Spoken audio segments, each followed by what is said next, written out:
Hello everyone, welcome to my channel one step to success. Again आप सभी का स्वागत है। और आज का हमारा सेकंड सेशन है टीचिंग एप्टीट्यूड का। इससे पहले भी हमने आपको क्वेश्चन सॉल्व कराए हैं पहले वाले सेशन में। आज सेकंड डे है। चलिए स्टार्ट करते हैं वीडियो को। आई होप आप सभी को अच्छा लग रहे होंगे क्वेश्चंस जो हम करा रहे हैं यहाँ पर। ये एनवीएस केवीएस के जो भर्ती आने वाली है उसके लिए यहाँ पर टीचिंग एप्टीट्यूड के हम एमसीक्यू सेशंस करा रहे हैं। तो चलिए स्टार्ट करते हैं। और पहला क्वेश्चन आप सभी के सामने है, प्रभावशाली शिक्षण का अर्थ होता है। ऑप्शंस देखेंगे, विद्यार्थियों को दिए जाने वाले प्रेम, सहयोग, लगाव तथा प्रोत्साहन, सहानुभूति के साथ शिक्षण कार्य करना, अपराधी छात्रों को सुधारना, इनमें से कोई नहीं। तो प्रभावशाली शिक्षण का अर्थ आप क्या निकालेंगे एज अ टीचर? अगर आप टीचर बनना चाहते हो तो सोच समझ के आंसर कीजिएगा। क्लास की टाइमिंग आप सभी को पता है। डेली आप सुबह अटेंड कीजिए क्लास, और पूरी क्लास को आप अटेंड कीजिए, हर एक क्वेश्चन को आप सॉल्व कीजिए। टीचिंग एप्टीट्यूड का हर एक टॉपिक यहाँ पर आपको सॉल्व कराया जाएगा। टीजीटी, पीजीटी, पीआरटी तीनों लेवल के क्वेश्चंस यहाँ पे मिलेंगे आपको। तो प्रभावशाली शिक्षण का अर्थ आप क्या निकालेंगे? चार ऑप्शंस आपके सामने हैं। सो यहां पर देखिए, विद्यार्थियों को दिए जाने वाले प्रेम, सहयोग, लगाव तथा प्रोत्साहन, ये बिल्कुल सही आंसर निकल के आ रहा है हमारे क्वेश्चन का। सो ऑप्शन फर्स्ट यहां पर बिल्कुल करेक्ट हो जाएगा। चलिए नेक्स्ट है हमारा क्वेश्चन नंबर 24।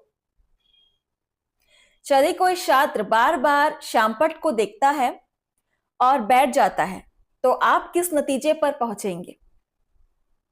मतलब कोई बच्चा बार बार ब्लैक बोर्ड को देखता है और बैठ जाता है तो आप क्या समझ में आ रहा है आपको?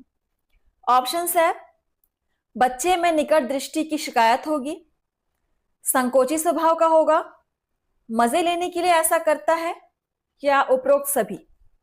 बहुत ही अच्छा क्वेश्चन है।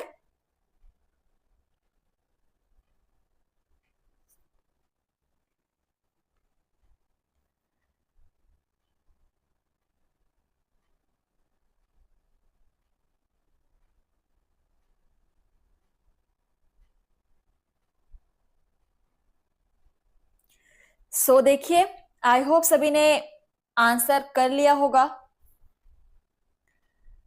सो अगर बच्चा ऐसा करता है तो बच्चे में निकट दृष्टि की शिकायत हो सकती है। बिल्कुल, ये ऑप्शन हमारा बिल्कुल सही है। Option first is correct. चलिए आगे बढ़ते हैं क्वेश्चन नंबर 25। मान लीजिए आप एक गुस्से वाले परीक्षक हैं, दूसरों के व्यवहार से जल्दी गुस्सा आ जाता है, ऐसे में आप क्या कहेंगे? ऑप्शंस है, स्वयं का व्यवहार ठीक नहीं है, गलत छात्रों पर गुस्सा आना लाजमी है, और आपा खो देना चाहिए, स्वयं व्यवहार कुशल नहीं है क्योंकि अपने पर नियंत्रण नहीं है, दूसरे के साथ क्या करेंगे? उपरोक्त सभी सही है। सो लॉजिकल क्वेश्चन है। अगर आप एक गुस्से वाले टीचर या परीक्षक है तो इसके बारे में आप क्या कहना चाहेंगे? चारों में से कौन सा ऑप्शन आपको सही लग रहा है?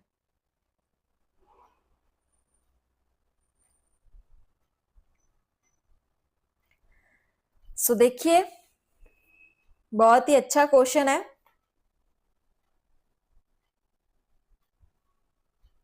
सो यहां पर सबसे सटीक आंसर मुझे लग रहा है, स्वयं व्यवहार कुशल नहीं है क्योंकि अपने पर नियंत्रण नहीं है तो दूसरों के साथ क्या करेंगे। ये ऑप्शन बिल्कुल सही लग रहा है मुझे, ऐसा कहा जा सकता है। So option C is correct. Next question number 26। भाषा का विकास होता है अनुकरण से, अभिप्रेरणा से, अनुबंधन से, उपरोक्त सभी। भाषा का विकास किस प्रकार होता है एक बच्चे में? भाषा से हर साल क्वेश्चंस आते ही हैं और बहुत इंपॉर्टेंट है भाषा का विकास। और ये सारे जो आपके ऑप्शंस दिए हुए हैं, अनुकरण, अनुबंधन, अभिप्रेरणा, इन सभी के अर्थ जानना बहुत जरूरी है। सो देखिए, भाषा का विकास किससे होता है? इन सभी से होता है। अनुकरण से भी होता है, अभिप्रेरणा से भी और अनुबंधन से भी। सो यहाँ पर आपका उपरोक्त सभी हो जाएगा। ऑप्शन डी इज करेक्ट, बिल्कुल।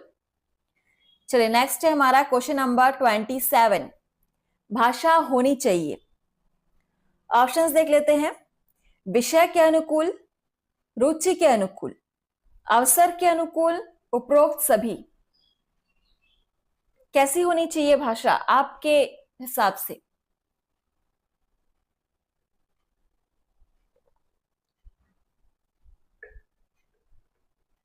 चलिए सभी क्लास को ज्वाइन कर लीजिएगा। एनवीएस केवीएस के यहाँ पर टीचिंग एप्टीट्यूड के क्वेश्चन सीरीज स्टार्ट हो चुके हैं। सो देखिए, भाषा विषय के अनुकूल होनी चाहिए, बिल्कुल होनी चाहिए।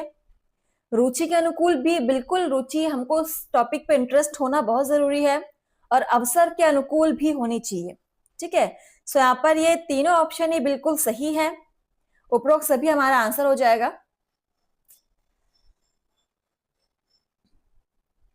चलिए थोड़ा सा हम इसको जूम करते हैं। सो यहाँ पे उपरोक्त सभी हो जाएगा। अच्छा, ये तो हो चुका है।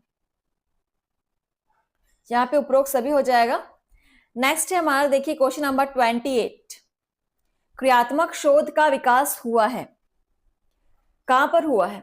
ब्रिटेन में, कनाडा में, अमेरिका में या नेपाल में? क्रियात्मक शोध का विकास कहां हुआ है? सो इसका आंसर आप बिल्कुल कॉपी में नोट कर लीजिए। एक नोट करने लायक क्वेश्चन है। अमेरिका में हुआ है क्रियात्मक शोध का विकास। Option C is correct. Next है हमारा क्वेश्चन नंबर 29। क्रियात्मक शोध में शोधार्थी है। ऑप्शंस देखिए, अध्यापक, प्रबंधक तथा प्रधानाचार्य, या मनोवैज्ञानिक, या अध्यापक अथवा छात्र। चारों ऑप्शंस आपके सामने हैं, आंसर कीजिएगा। पूछा गया है कि क्रियात्मक शोध में शोधार्थी कौन होता है?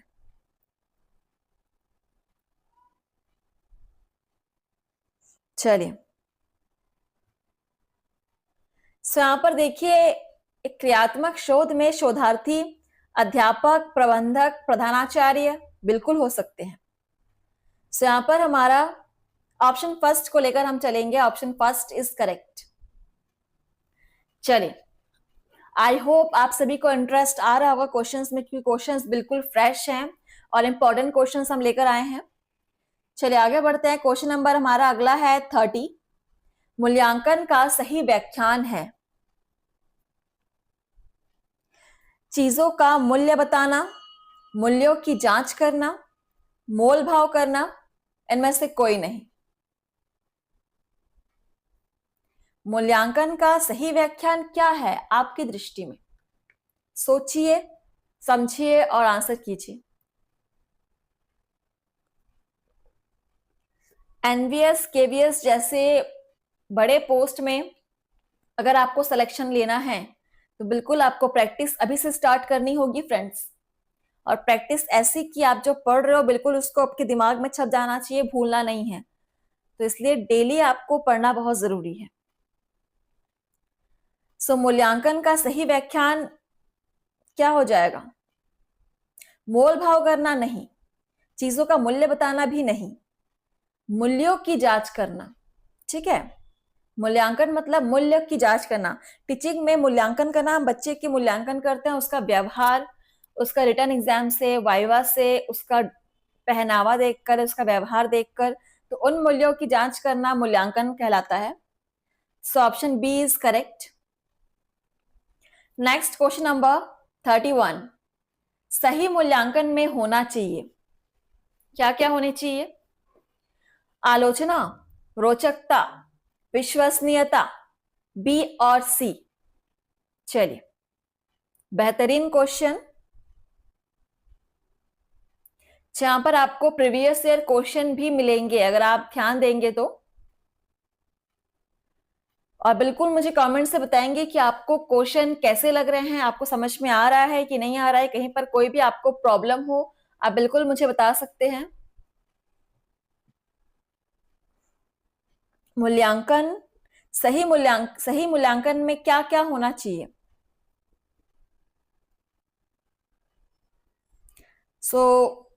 रोचकता बिल्कुल होनी चाहिए और विश्वसनीयता, ये दोनों का होना बहुत जरूरी है। यहाँ पर आलोचना से बेहतर मुझे रोचकता और विश्वसनीयता लग रहा है। यहाँ पे हमारा ऑप्शन डी हो जाएगा। रोचकता और विश्वसनीयता दोनों ही यहाँ पर होने चाहिए एक सही मूल्यांकन में। क्वेश्चन नंबर अगला है 32। ध्वनि के लिखित रूप को निम्न नाम से जाना जाता है। ध्वनि के लिखित रूप को किस नाम से जानते हैं हम? ऑप्शंस है स्वर, व्यंजन, वर्ण, भाषा। बहुत ही अच्छा क्वेश्चन है। देखिए ये आपका जो क्वेश्चन है वो हिंदी ग्रामर में भी, हिंदी व्याकरण में भी अक्सर पूछा गया है।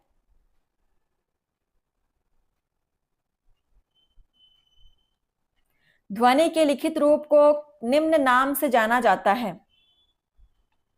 वर्ण, वर्ण कहते हैं हम ध्वनि के लिखित रूपों को। वर्ण दो प्रकार के होते हैं, स्वर वर्ण और व्यंजन वर्ण। चलिए नेक्स्ट क्वेश्चन नंबर हमारा 33 है। भाषा शिक्षण के उद्देश्यों की जांच करने के लिए निम्न तकनीकी का प्रयोग किया जाता है। ऑप्शंस है स्पष्टता, क्रमबद्धता, श्रुति लेखन, उपरोक्त सभी। किन किन तकनीकों का उपयोग किया जाता है भाषा शिक्षण के उद्देश्यों की जांच करने के लिए?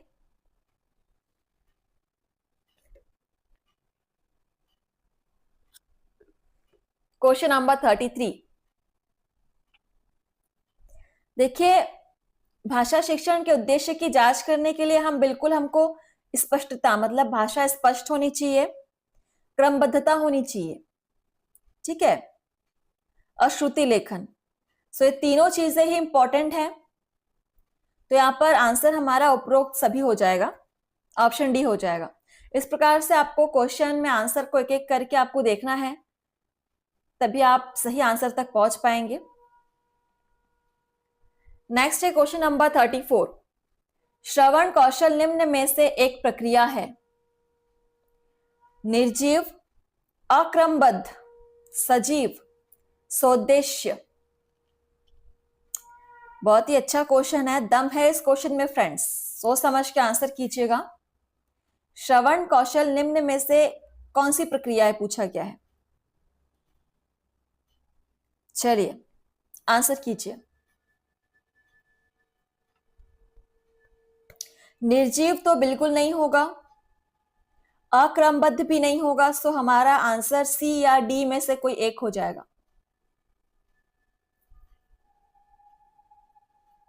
तो चलिए मैंने हिंट तो दे दिया है आपको। श्रवण कौशल, तो श्रवण कौशल सोद्देश्य मतलब एक उद्देश्य के साथ होता है। तो यहां पर हमारा आंसर हो जाएगा सोद्देश्य, option D. Next question number 35। श्रवण कौशल से छात्र सीखते हैं। ऑप्शन है पठन कौशल, लेखन कौशल, कुछ भी नहीं, ए और बी। चलिए आंसर करेंगे। श्रवण कौशल से छात्र क्या सीखते हैं? श्रवण कौशल मतलब सुनना, श्रवण मतलब सुनना होता है।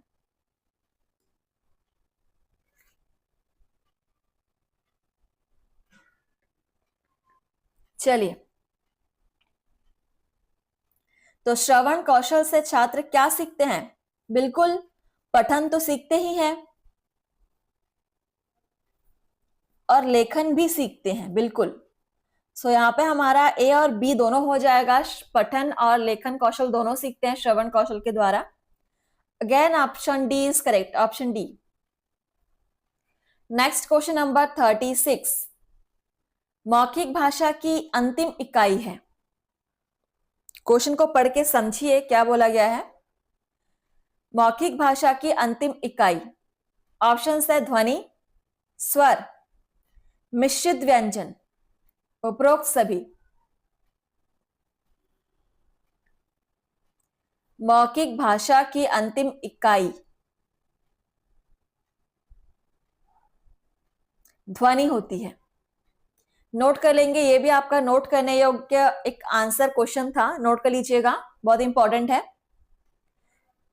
चलिए अगला क्वेश्चन 37। सस्वर वाचन से निम्न अभिव्यक्ति का विकास होता है। ऑप्शन है मौखिक, लिखित, सुनने की, इनमें से कोई नहीं। सस्वर वाचन से निम्न अभिव्यक्ति का विकास होता है। चलिए क्लास को शेयर जरूर कीजिएगा। टीचिंग एप्टीट्यूड के क्वेश्चंस हम यहाँ पर करा रहे हैं। जो भी यहाँ पर एनवीएस, केवीएस या आरएस की आप तैयारी करना चाहते हैं, बिल्कुल यहाँ पर कर सकते हैं। स्वस्वर वाचन से यहाँ पर मौखिक अभिव्यक्ति का विकास होता है। मौखिक, option first is correct. Next है 38 नंबर क्वेश्चन। लिखित भाषा की अंतिम इकाई। इससे पहले हमने मौखिक भाषा की अंतिम इकाई ध्वनि जाना, अब यहां पर है लिखित भाषा की अंतिम इकाई। ऑप्शन है वर्ण, स्वर, ध्वनि, व्यंजन।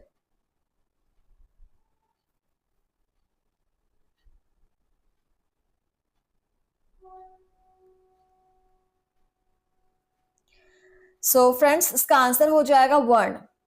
ठीक है, लिखित भाषा की अंतिम इकाई वर्ण होती है, option first. Next question number 39।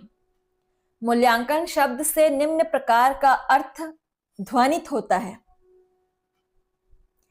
Option है परीक्षण, मापन, सर्जनात्मक, इनमें से कोई नहीं। मूल्यांकन शब्द से किस प्रकार का अर्थ ध्वनित, मतलब किस प्रकार का अर्थ आपको समझ में आता है।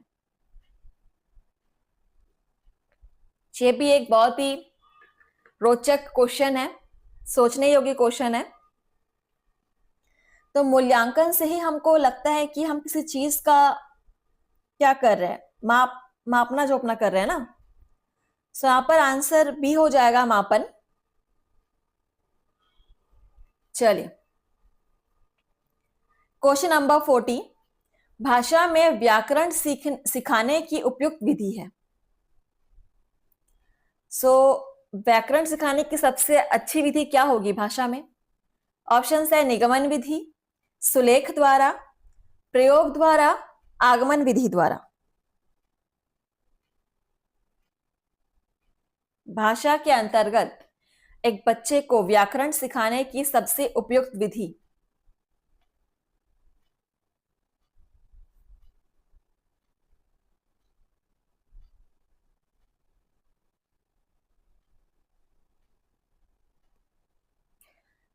देखिए यहां पर क्या हो जाएगा इसका आंसर।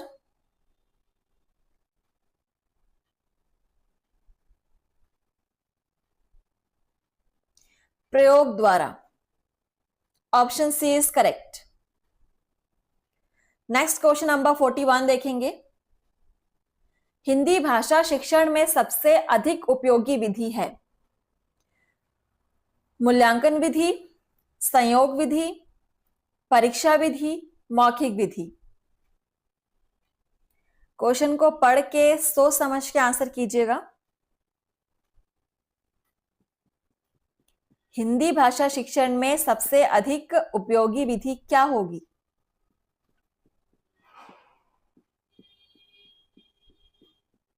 बिल्कुल, यहां पर आपका आंसर हो जाएगा मूल्यांकन विधि, option first. Next question number 42। Primary स्तर पर मूल्यांकन की उपयोगी विधि है। वार्षिक परीक्षा, मौखिक परीक्षा, लिखित परीक्षा, त्रैमासिक परीक्षा। प्राइमरी स्तर पर पूछा गया है।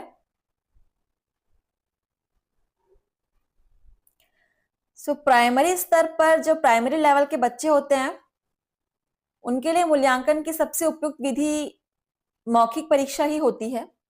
ठीक है, हम उनसे मौखिक चीजें पूछे और वो उसका सोच समझ कर आंसर दे, जो भी उनको समझ में आता है। सो यहाँ पर आंसर हो जाएगा ऑप्शन बी, मौखिक परीक्षा।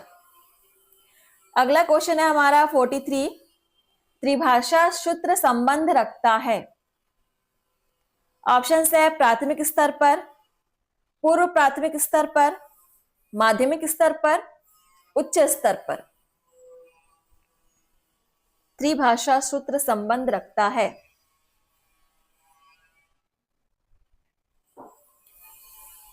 तो यहां पर आंसर आप इसको नोट कर लीजिएगा, क्वेश्चन इंपॉर्टेंट है।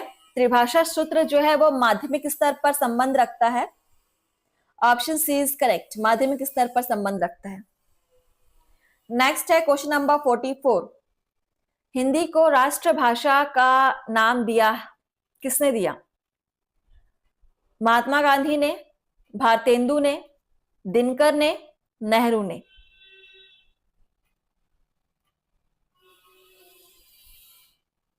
हिंदी को राष्ट्रभाषा का नाम दिया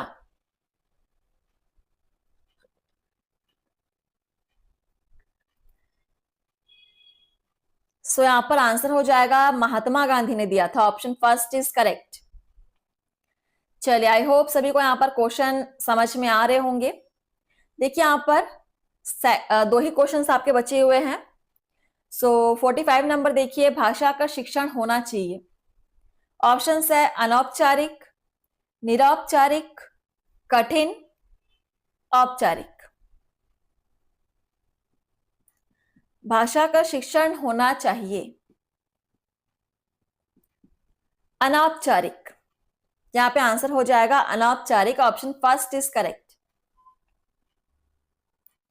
अगला और आज का लास्ट क्वेश्चन देखिए क्या है। 46 नंबर क्वेश्चन, सीमित क्षेत्र में बोली जाने वाली भाषा को कहते हैं। किसी सीमित क्षेत्र में बोले जाने वाले भाषा को क्या कहेंगे?